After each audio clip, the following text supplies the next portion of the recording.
On your marks, get set, go! I've always wanted to say that officially. Right now, the Madison Marathon has started. Ahead, how you can track your runners. Plus, the snow has come. I'll talk about how much we've seen and how much we're going to see going forward coming up. And Call for Action lead Jackie Felsch joins us later with a warning when it comes to gift giving this season. Well, good Sunday morning, and thanks for waking up with us today. I'm Michelle Renee Quinn. And I'm Jacob Montesano. Today is Sunday, November 9th. We're starting out with some good energy this morning. You know, you for that fun headline. And for me, I'm just excited to finally see some snow. You know, a lot of meteorologists always say their favorite type of weather is severe weather. No, this is my favorite type. Well, honestly, I like a little bit more snow than this, but I'll take the snow. It's certainly beautiful. I'll take the snow. I mean, when you have snow on pumpkins, that goes to show you that it's a little early in the season for this for some people, but hey, this is Wisconsin. We've seen it earlier, and compared to when we normally see our first snowfall, this is a bit early as well. Oh, look at that little squirrel enjoying the pumpkins. So cute. I think the squirrel's favorite time of the year has to be Halloween because they just go crazy for those pumpkins all the time. Now, as we take a look at the current radar, we're seeing just some very scattered flurries. It is still snowing very lightly here, but as far as the accumulating snow, that has likely come to an end. But zooming further in, you can see some of those flurries around Janesville,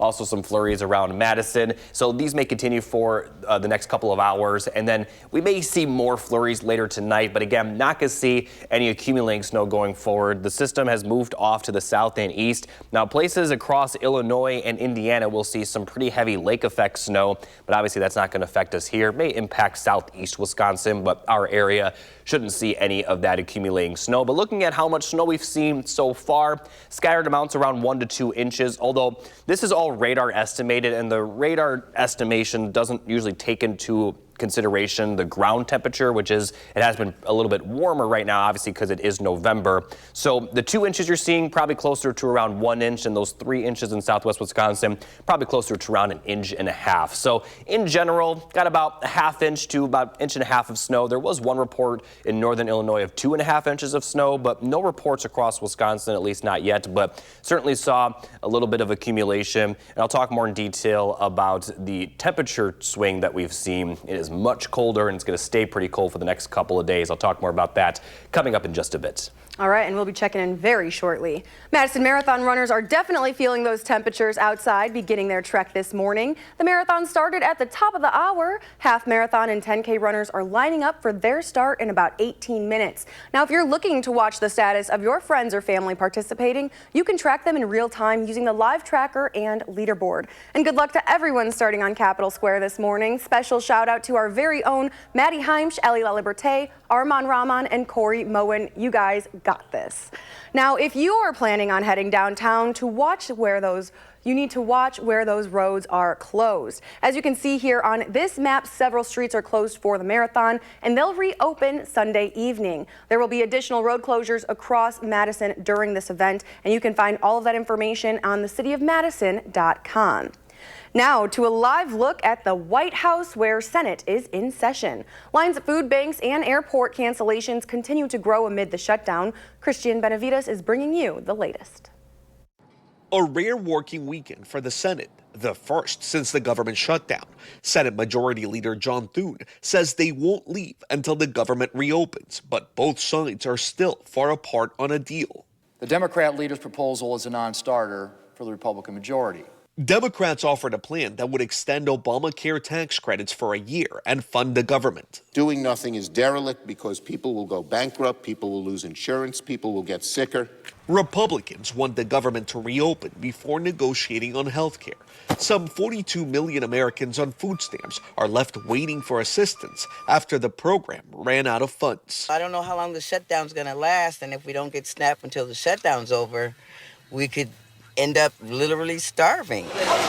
At our nation's airports, long lines and frustration from coast to coast. The FAA ordered airlines cut flights up to 10% at 40 of the nation's busiest airports. Air traffic controllers working with no pay during the shutdown are calling out sick. They're the ones that are working 6 days a week, 10 hours a day. You can do that for a couple weeks, but at one point you're going to get burned out. And that's what we're seeing now. Secretary Duffy warns the number of flight cuts could double to 20% if the shutdown drags into Thanksgiving. Christian Benavides, CBS News.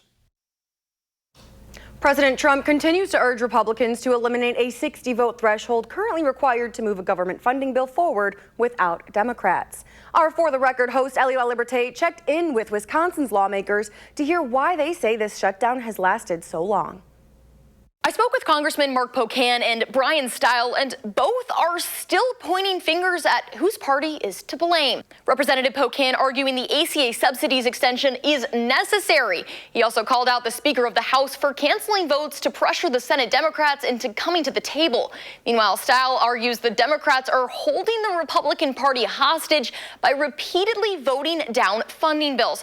I asked each representative what they thought of a potential deal to reopen the government. It's hard to have a deal with someone when you know that another partner, Donald Trump, could break the deal immediately, and then everything you fought for isn't a reality. I've been open the entire time to having those negotiations and discussions about how we address the rising cost of health care. And Congressman Stile has also proposed a bill that would stop lawmakers in Congress from getting paid during the shutdown. It would also deduct payments from the next Congress come another shutdown for each day the government is not open. Ellie, thank you. And you can hear more from Ellie's interviews with Representatives Stile and Pocan today. For the Record airs at 10:30 right after Face the Nation. Now let's check in one more time with Jacob Montesano. Yeah, we're seeing some cold temperatures out there, 20s for much of the region. Some areas still hanging on to the lower 30s, but the winds are also beginning to pick up. And as we take a look at the current wind speeds, around 10 to 20 miles per hour for pretty much everybody, a little bit gustier further to the west near the Mississippi River. And so that's leading to current wind chills in the single digits for some locations, 9 in La Crosse, 8 in Eau Claire, 6 in Viroqua. So very chilly out there, teens for pretty much everybody. And tomorrow morning, maybe even worse. So as we take a look at the wind gust forecast, the winds are actually going to get gustier throughout the day. Now the temperatures will warm up a little bit, but it's still going to be very cold pretty much all day. And those breezy conditions are going to continue overnight. So looking at that wind chill forecast, they'll be in the 20s and lower 20s for the afternoon. And then as we get towards the morning tomorrow, they're going to drop back into the single digits. So a very winter-like day today, and it's going to be winter-like tomorrow. Here's a general forecast for your day in Madison. We'll see a decent amount of sunshine early, more cloudy skies later, actual highs in the lower 30s, but that wind is going to cause colder wind chills. So very winter-like today, but it's not going to be winter-like too long. I'll talk more about a little bit of a warm-up coming up after the break. Also coming up after the break, a gift card scam alert, how Call for Action says you can spot it. Plus, Jacob is going to bring us that warm up. We'll be right back.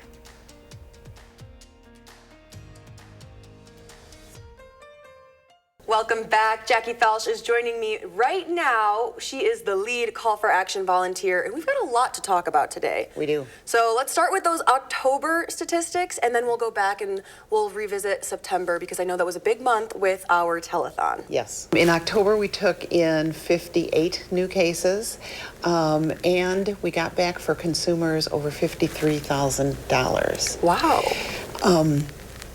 Our top category is just consumer cases every month, so retail, warranties, those type of things. Okay, and now what kind of statistics were we looking at compared to September? There were 61 cases, and we took in about $60,000 for consumers. Wow. As of the end of October, we had about 600 new cases for the year. Wow. And that is equal to the number that we had for all of last year.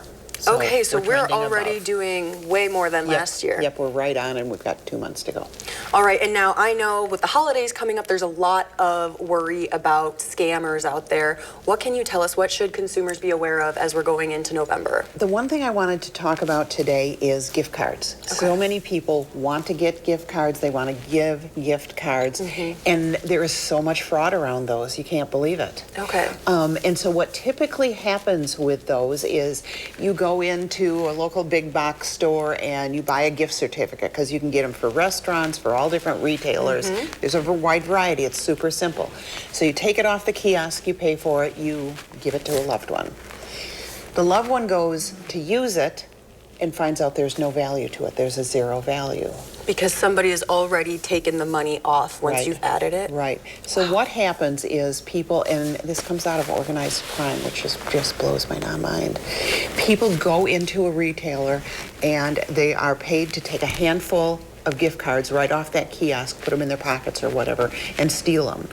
But they go home, they open it up, they register that gift card. So the gift card is in a computer system that's running all the time, looking for it to be activated. Oh my gosh. They then put it back on that cardboard or whatever, so it looks like new. They take it back the next day to that retailer and they hang it there.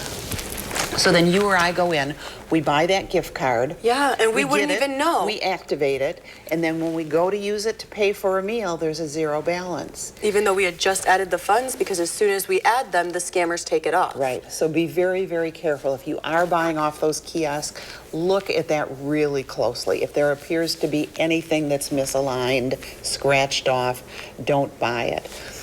Buy a gift card online if you can, or buy it at the retailer direct instead of off those kiosks, because that's safer. Okay, Absolutely. definitely something to look out for. Well, thank you, Jackie. You're welcome. And thanks for having joining me. us. Up next, we are sending it to Jacob with your 3 things to know. Thanks, Michelle Renee. We're going to see some lingering flurries for this morning and possibly again later tonight. Colder and windy today and tomorrow as well. And then we are going to see some temperatures warming up throughout the week. We may even see highs back in the lower 60s at times. Now, taking a look at the current radar, still seeing some lingering flurries, but I don't expect to see any accumulation going forward. As we take a look at future track, we will see some clear skies a little bit later in the morning before more clouds move back in for the afternoon and evening, bringing in another chance of some flurries. Now, I want you to focus your attention further to the southeast. There is going to be some lake effect snow possibly in Milwaukee and far southeast Wisconsin, but our area is certainly going to be dry, and even the southeastern portion of Wisconsin probably won't see much. Most of that lake effect snow will stay to the south and to the east of that across Illinois and Indiana.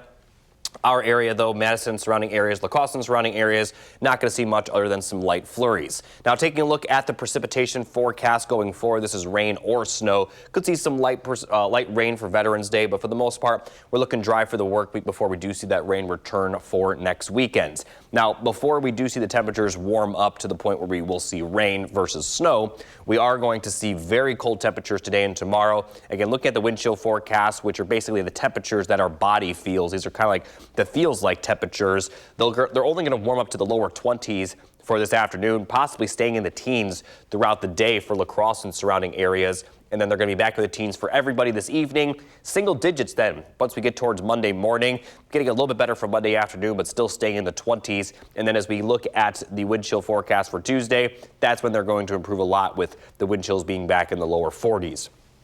Looking at the overall temperature forecast, the high temperature forecast, I should point out, we are going to see highs warm up into the 40s for Tuesday and Wednesday. And then once we get towards the end of the week, 50s will be in the forecast. And then Saturday may even feature high temperatures in the lower 60s for some areas.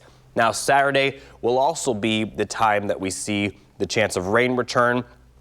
And right now, we're not expecting a ton of snow, maybe some snow during the overnight hours when those temperatures fall. But right now, we're just really tracking some rainfall for that time as temperatures will be fairly mild. So for the rest of the work week, it's going to remain breezy, probably from now through Wednesday as those temperatures slowly warming up throughout the week. Again, not going to see much rain or snow, and it will get a lot better once we get towards that middle and end of the week range. But for today and tomorrow, it's really going to feel like winter. And although a lot of the snow on the roads should melt, it's going to stick around in the grassy surfaces. But then once those temperatures warm up to the 50s, I would be surprised if there's still snow on the ground at that point. But then the snow is going to return at some point eventually this winter. And you'll be looking forward to it, I know. Absolutely. And I'll be cold. Now to today's morning motivational quote. That's from Martin Luther King Jr. The ultimate measure of a man is not where he stands in moments of comfort and convenience, but where he stands at times of challenge and controversy. And like I said earlier, he definitely can speak from experience. Yes, he does. We are sending you with this message. We want you to be able to overcome any challenge that you're facing. You guys got this. Keep it here. Still ahead, we're talking about your wallet and holiday shopping. That's ahead in your consumer news. You're watching Weekend Mornings.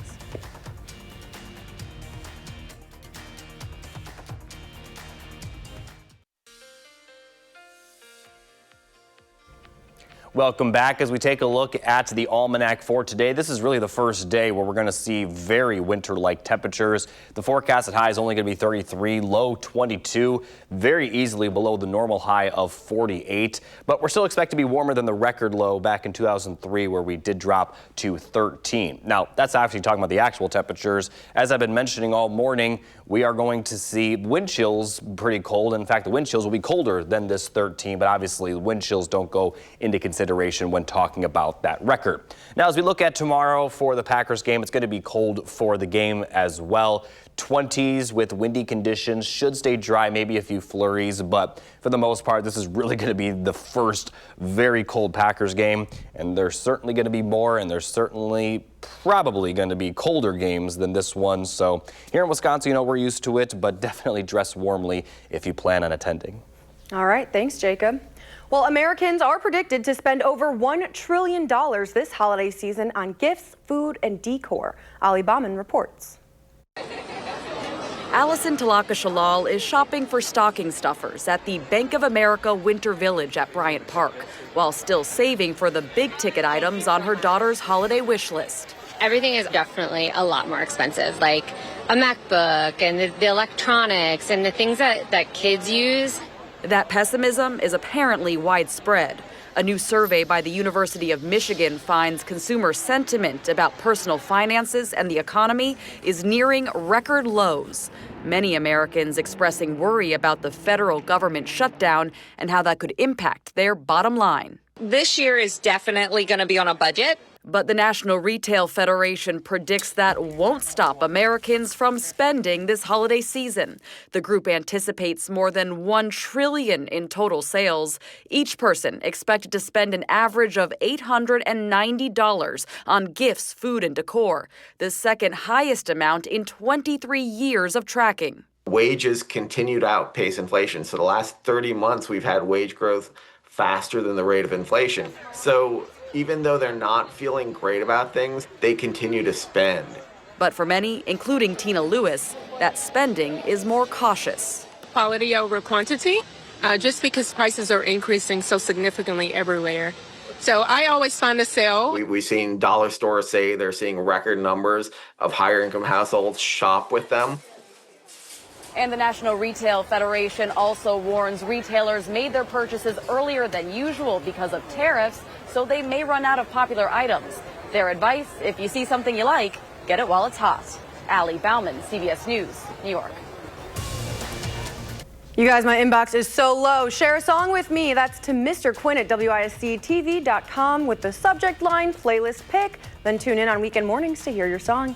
Keep it here. We're back after the break. But before we head to that, here's a look at your gas prices.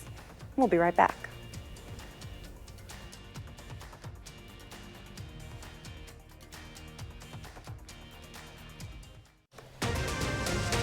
Right now, the Madison Marathon is taking over downtown. Ahead, the closures to be aware of. And the snow has come. I'll talk about how much we've seen and how much we're going to see coming up. Plus, Senate is working for the weekend, the progress on the government shutdown.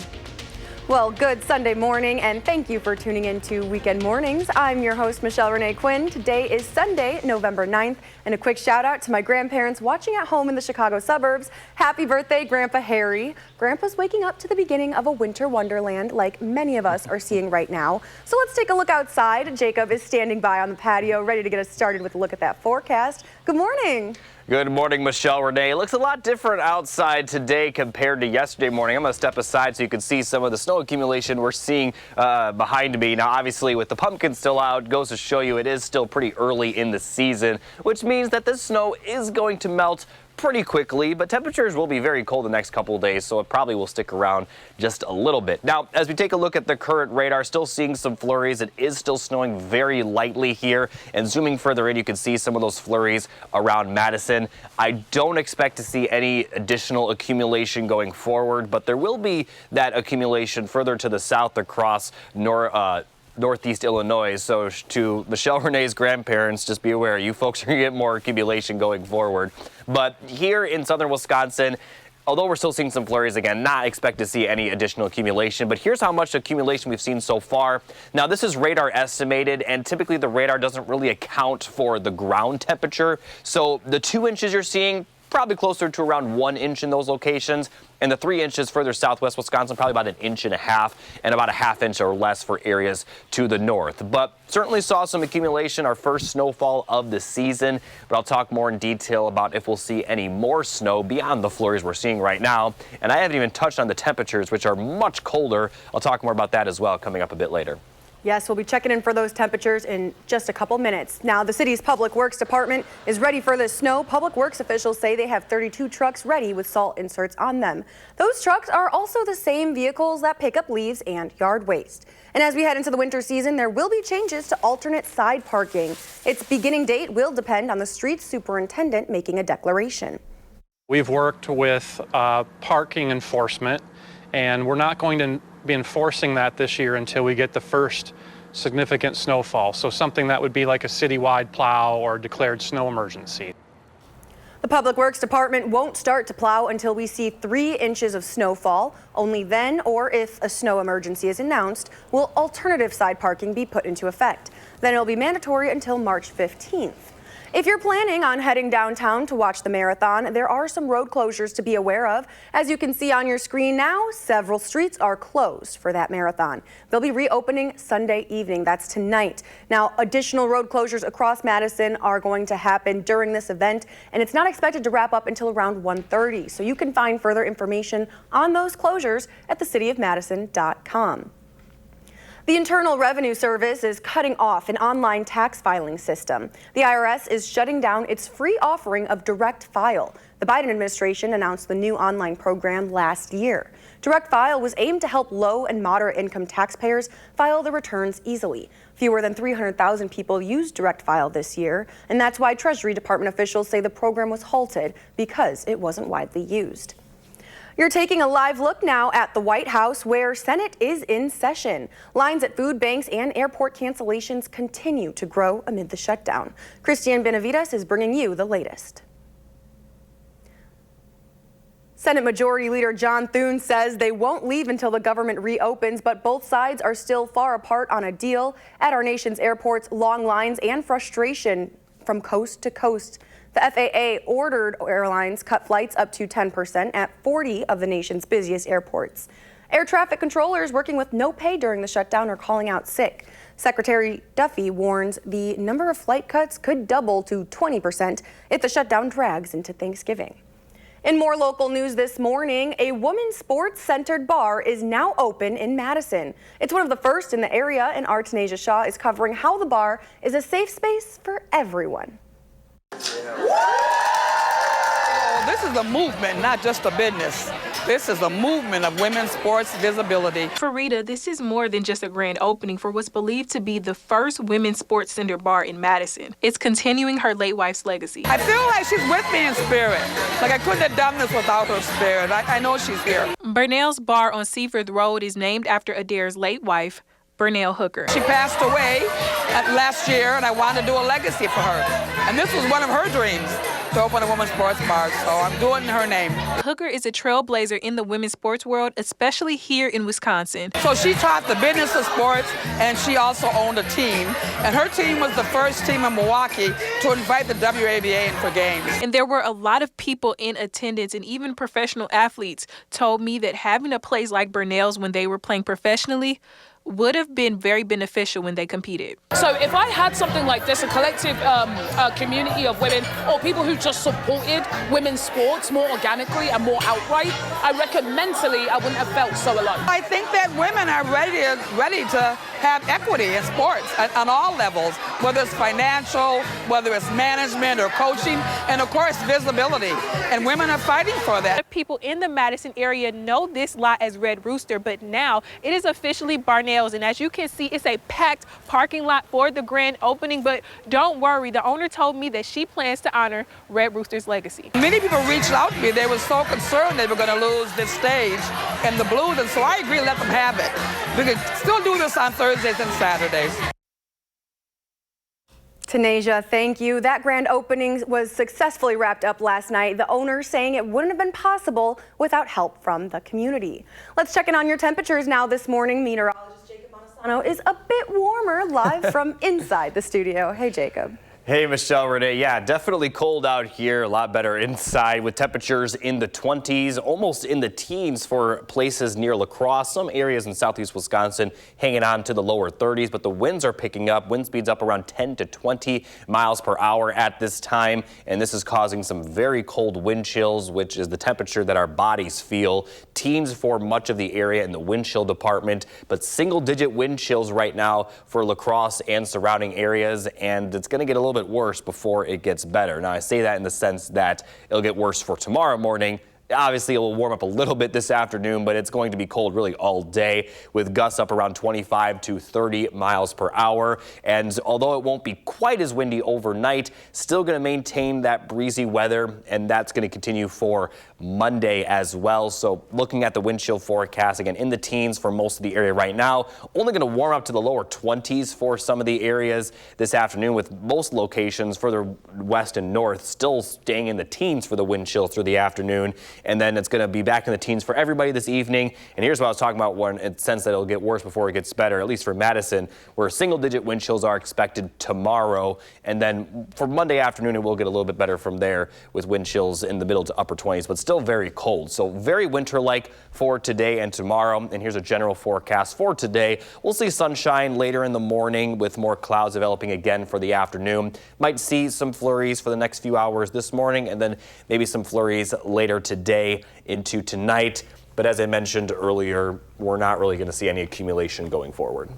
Now to today's morning motivational quote from Dr. Martin Luther King Jr. The ultimate measure of a man is not where he stands in moments of comfort and convenience, but where he stands at times of challenge and controversy. And this is great, obviously, from a great man, great quote from a great man, and it really embodies, when you go through those challenging moments, how you handle them is how you're going to come, is how well you're going to end up on the other side. Absolutely. Go with grace. You can overcome those challenges, but do it with an open heart. Keep it here. Still ahead, how a new gene editing drug may help lower high cholesterol levels. Plus, our Kyrian Lee joins us discussing diabetes in this weekend's health conversation. And later, I'll be back with a full look at the forecast for the upcoming work week. Keep it here. This is Weekend Mornings.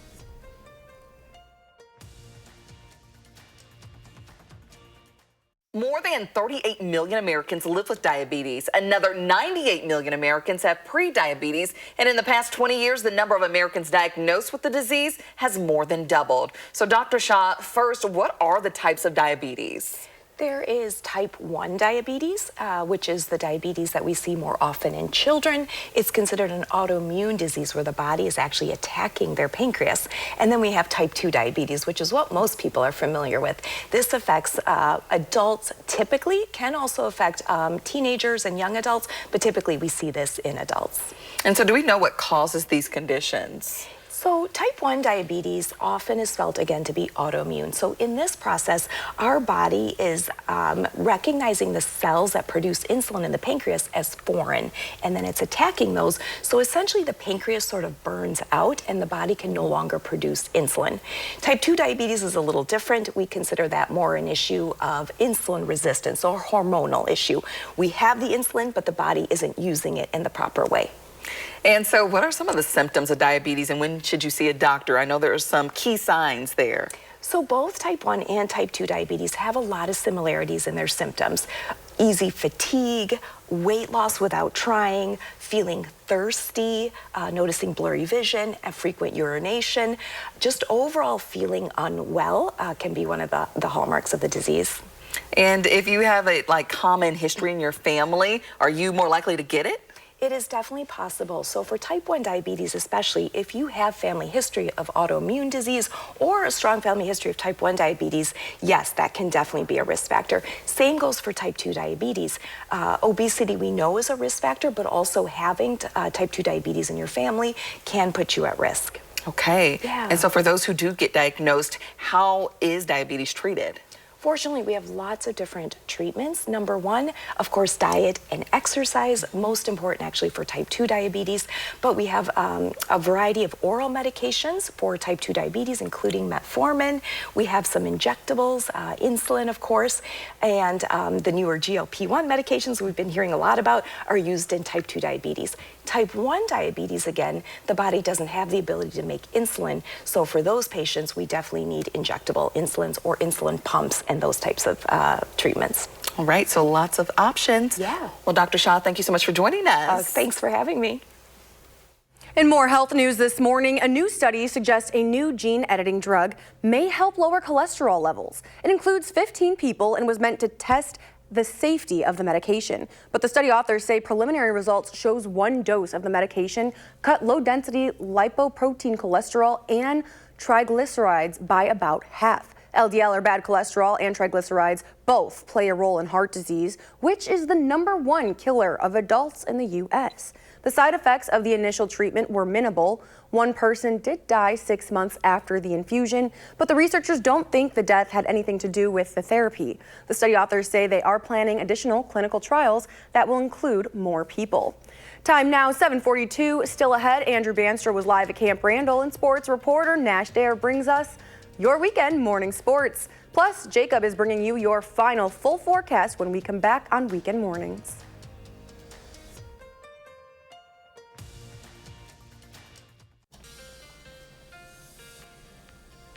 Welcome back. Here's a final look at the 3 things you need to know. We are going to see lingering flurries during the morning with colder and windy conditions for today and tomorrow. Warmer temperatures, though, throughout the week. Now, as we take a look at the snowfall forecast currently, just some light flurries out there, not seeing anything too significant, and I don't expect to see any accumulation going forward, but we are going to see just some light snowfall possibly continue.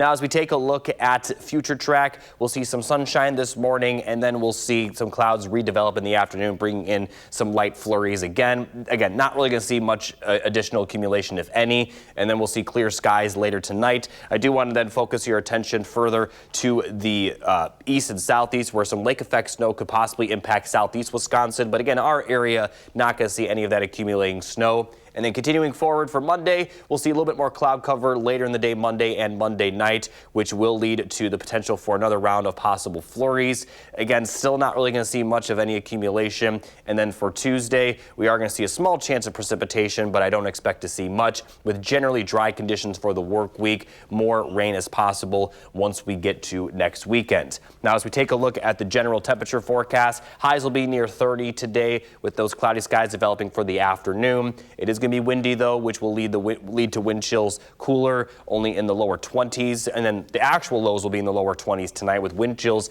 in the teens to single digits by Monday morning. And as we continue looking at the temperature forecast for Monday, it's going to continue to be cold, with highs once again in the middle 30s.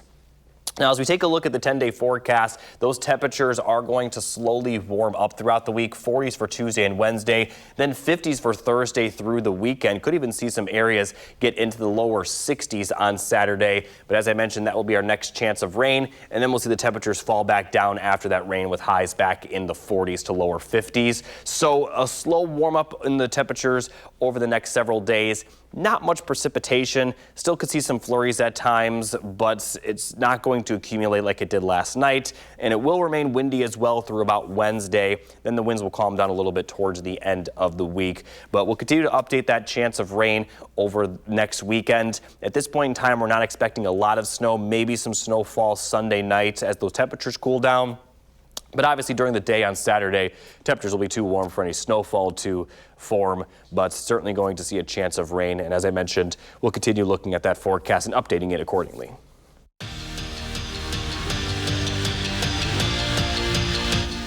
Wisconsin's football season has been filled with ranked opponents, and yesterday Luke Fickell had another go at it in getting his first win against a team of that ledger. Andrew Banster reported from a crazy Camp Randall last night. The last time that we saw Wisconsin football, they broke a 15-quarter scoreless streak. So this evening's game against Washington, well, it didn't seem like the odds would be that great. But if you can't tell by the scene right behind me, the battle for UW was more than great for Wisconsin. Wisconsin had a field goal in the first quarter, which gave them their first score at home since September 20th and their first lead of any kind since October 4th. But later, things weren't looking so great. Danny O'Neal, their starting quarterback, went out with an injury. In came Carter Smith, the true freshman that everybody wanted, lived up to the hype. Number 5 keeps it himself and takes it into the end zone as Wisconsin ties the game at 10 apiece, and later it would be more Vacos. The kicker puts one through, giving Wisconsin a 13-10 lead. They would never give back. One more play, they get it done on defense, and from there it was victory formation. The Badgers win it 13-10 in a game that has been a long time coming. It feels really good, let's just say that. And you guys all know what I mean by that. It's, you know, in this game, you don't always get what you think you deserve. And I would sit here and tell you that, like I said, week in and week out, that these guys deserve something because they continue to battle and they continue to fight. And we all know that you get what you deserve. And sometimes you just got to go earn it. And they did an incredible job of earning it tonight. It's Wisconsin's first win over a Power 4 team in well over a year. And it also breaks a 6-game losing streak this year. What a night at Camp Randall. A snowy one that nobody is going to forget anytime soon. For now at Camp Randall, Andrew Banstra. Wisconsin women's basketball traveled the I-94 to Marquette yesterday to take on the Golden Eagles, a team that has bested the Badgers in their past 3 matchups. Destiny Howell early money from the mid-range for 2 of her 14 points. The Badgers led by 7 heading into the 4th quarter, but Marquette forced overtime and won in the extra period. Wisconsin loses 62-65.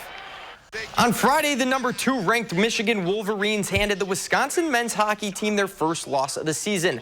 Last night, the Badgers were back in Ann Arbor looking for redemption, and that is exactly what they got. Aiden Dubinsky getting open in the slot and finding the back of the net to put the Badgers up 4-1 in the second period. And the crew just kept it rolling last night as they would score a touchdown, winning 6-1. Let's transition to some high school sports now. Kicking off with boys soccer, Madison West having their best season in years. They played Marquette in a state title game last night. The same squad that handed them their only loss of the season. But the Regents were ready this time, scoreless all the way to the 74th minute, but that would change. Louis Rowe finds the back of the net. The Regents win 1-0, and Madison West wins their first state title since 1988. But in Division II, it was not such good news. DeForest Falls finishing as the state runner-up, losing 3-1 to Whitefish Bay. It is state championship weekend across the spectrum in high school sports, which brings us to the volleyball court, where Sauk Prairie had a chance to win it all. We head to set 5, match point. Team captain Elena Kramer with the spike that was too much to handle for the Blackhawks, and the Eagles win 3-2 and take home that state trophy. But the Phoenix of Watertown Luther Prep couldn't find the same success. An incredible season comes to an end, losing 3-1. That's it for morning sports, everyone. Have a great day. Thanks, Nash. Coming up on Weekend Mornings, it's National Fried Chicken Sandwich Day, where you can score a finger-licking deal. We're back after the break, but first, here's a look at what's to come on For the Record. Coming up on For the Record, this past week, the government shutdown became the longest in U.S. history. What Wisconsin's lawmakers in Washington say needs to happen now. Plus, the latest attempt to ban drop boxes in Wisconsin. But could it make it past the governor's desk? That's ahead this morning on For the Record at 10:30. You're watching Weekend Mornings. You're watching News 3 Now this morning. Moving forward. Welcome back. The Goodman Community Center is getting families ready for Thanksgiving, and they need your help. This year's basket drive starts next week, and they could use your help. The drive starts November 15th. They're looking for food and monetary donations to help fill 4,000 baskets. News 3 Now is once again a proud partner, and you can start donating online right now at goodmancenter.org/donate. And finally this morning, it's National Fried Chicken Sandwich Day. Do you like chicken? Yeah, and I think fried chicken sandwiches are always, a good sandwich. But I feel like I always end up just going to just the regular fried chicken where you can, dip it in like barbecue sauce. Okay, if you were going to a fast food restaurant, which one would you go to for some chicken?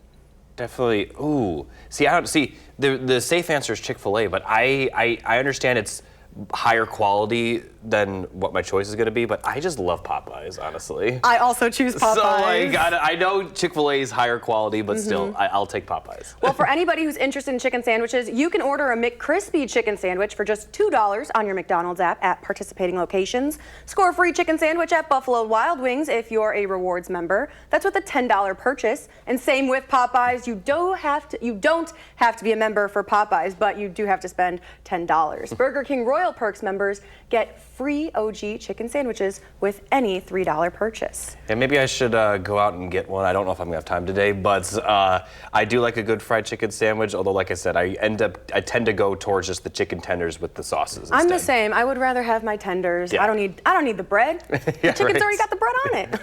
Well, thanks for watching Weekend Mornings. Coming up next is CBS Sunday Morning, followed by Face the Nation and For the Record. Our next newscast is coming up at 5:30 p.m. You can find us streaming always on Channel 3000+.